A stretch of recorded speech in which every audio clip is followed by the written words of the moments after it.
Facilities आप लोगों ने? पर्यटन विभाग ने 2 कैरावैन अभी चंडीगढ़ से मंगवाया है JCVL को टेंडर देके। तो अभी हम लोग इसका रजिस्ट्रेशन और जो भी प्रक्रिया है कागजी प्रक्रियाओं में लगे हुए हैं। जैसे ही रजिस्ट्रेशन और परमिट आ जाएगा, इसका हम लोग ऑल इंडिया परमिट लेने की कोशिश कर रहे हैं, क्योंकि ये गाड़ी फिर इंडिया में किसी भी कोने में अगर पर्यटक लेके जाना चाहें तो लेके जा सकते हैं। अभी ये पूरा बिहार में मतलब अभी रजिस्ट्रेशन होगा, उसके बाद फिर परमिट लगेगा, उसके बाद इसका उद्घाटन करके पर्यटकों के लिए ये सुविधा उपलब्ध करा दी जाएगी।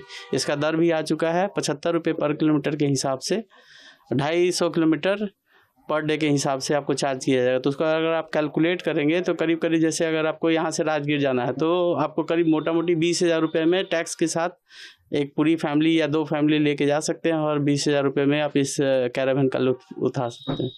क्या कुछ इसमें खास फैसिलिटी इस कैरावैन में?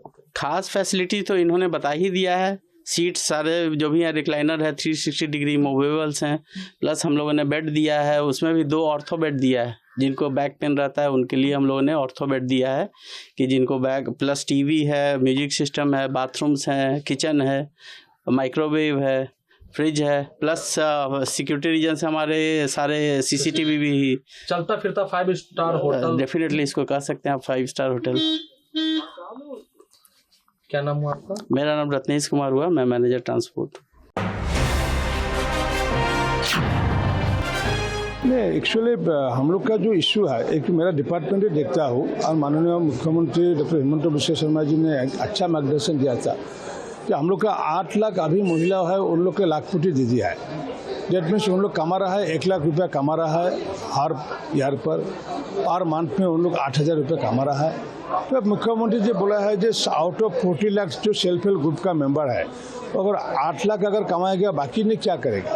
तभी CM ने ये हम लोग को स्कीम दिलाया है जो हर महिला को लाखपति दीदी बनाना है, और इसके लिए हम लोग 10,000 रुपया पहले, उनका बाद 25,000, उनका बाद 50,000 रुपया देने के लिए प्रयास करके हर महिला को लाखपति बनाने के प्रयास। ये लाखपति बनाने क्यों प्रयास है? ये कोई बेनिफिशियरी का स्कीम नहीं है।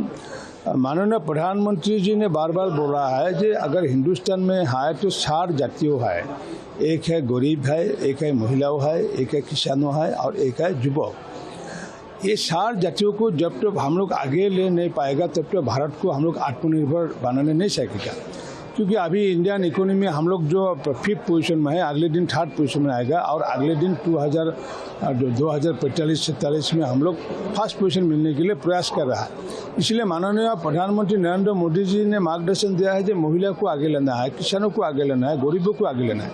ये महिला को आगे लेने करके महिला का हर जिला का महिला को अगर आगे लेगा तब क्या होगा, हर जिला का महिला आत्मनिर्भर बनेगा। हर जिला का महिला आत्मनिर्भर बनने से एक जिला आत्मनिर्भर बनेगा। एक जिला आत्मनिर्भर बनने से आसाम अगले दिन आत्मनिर्भर बनेगा। अगर जब तक आसाम आत्मनिर्भर नहीं बनेगा तब तक हिंदुस्तान आत्मनिर्भर बनने का सुयोग ही नहीं मिलेगा। इसलिए पहला जो ग्राउंड लेवल से आत्मनिर्भर करने के लिए महिला को करने के लिए प्रयास है। निश्चित रूप से प्रयास अच्छा प्रयास है, क्योंकि 40 लाख से अगर महिलाओं ने 1 लाख रुपया अगर कमाएगा तो 40 lakh into 1 lakh equal to 40,000 crore रुपया। असम का महिलाओं ने अगर 40,000 करोड़ रुपया कमाएगा, निश्चित रूप में अच्छा हिस्सा होगा। निश्चित रूप से हम लोग 1 नंबर में 5 नंबर लेने का जो प्रदेश को जो प्रयास है, ये सिर्फ सड़क बनाने से नहीं होगा, कोई मेडिकल कॉलेज बनाने से नहीं होगा। माननीय मुख्यमंत्री जी ने बार बार बोला है कि जब तक महिला और किसानों को हम लोग आगे नहीं बढ़ेगा तब तो असम आगे नहीं बढ़ेगा। ये प्रयास माननीय प्रधानमंत्री जो बोला है सबका प्रयास, ये प्रयास से काम है, ये बेनिफिशियरी बनाने काम नहीं है। लेकिन ये बात सही है, हमको देखते हुए दूसरे स्टेट ने ये मॉडल भी कंसेप्ट किया है, एडॉप्ट किया है। उन लोग का क्या नतीजा क्या है, इंटेंशन क्या है, मेरा मालूम नहीं है। हम लोग का खुला इंटेंशन है कि अगले दिन महिला को आत्मनिर्भर बनाने के लिए, क्योंकि महिला को आत्मनिर्भर बनाने से भारत आत्मनिर्भर बनेगा। तो 40 लाख महिलाओं को लाखपति बनाने का प्रयास है। मेरा जो सुपर माई नॉलेज गोस अगले 3 साल आप ही खुद बोलेगा जो आउट ऑफ 40 लाख से 25-30 लाख लाखपति बनेगा, निश्चित रूप से बनेगा। Congress in Karnataka are anywhere in the country stands for power and paisa. The tussle between Siddaramaiah ji and DK Shivakumar ji is only the struggle between the paisa and power.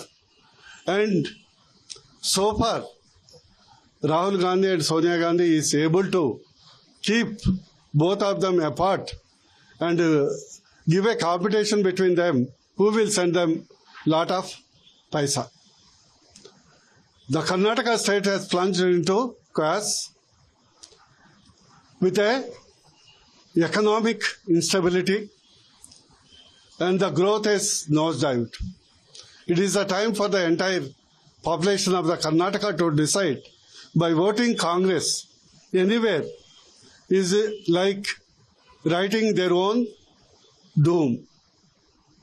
Sooner or later, the Karnataka is going to get rid of Congress or with or before elections.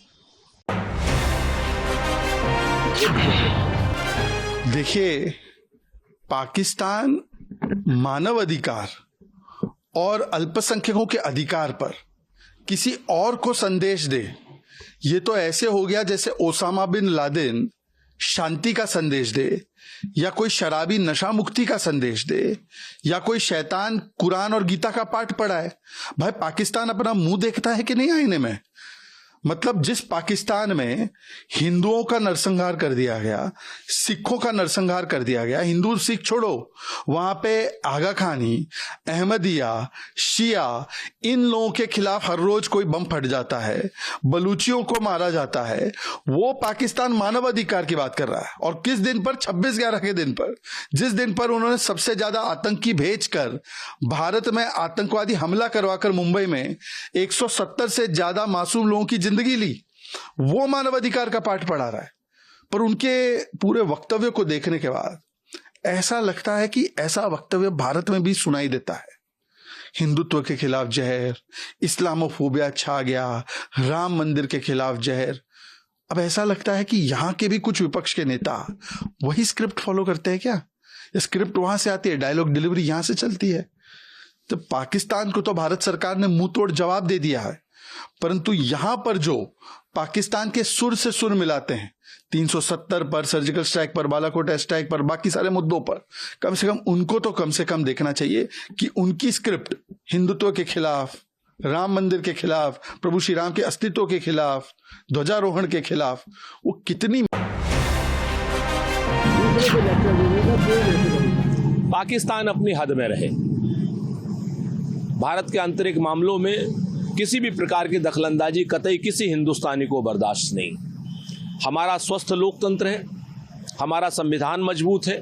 आपकी तरीके से हर 10 साल में हमारा संविधान नहीं change होता है। इस तरीके की भारत के आंतरिक मामलों में टिप्पणी करके पाकिस्तान नए विवाद को और अपने लिए मौत को जो है दावत दे रहा है। पहले बलूचिस्तान को देखें, बलूचिस्तान में जिस तरीके से वो आतंकी कार्रवाई वहाँ की सेना कर रही है, अफगानिस्तान में जिस तरीके से युद्ध अफगानिस्तान के साथ लड़ रहा है, उसको संभाले। पाकिस्तान खंड खंड होने वाला है, उसका संविधान बचा नहीं है। इमरान खान के बारे में तमाम अफवाहें आ रही हैं, तो अपने घर को देखें, हम अपने मतभेद स्वयं सुलझा लें। आपको यह वीडियो पसंद आया हो तो इसे लाइक करें, हमारे चैनल को सब्सक्राइब करें।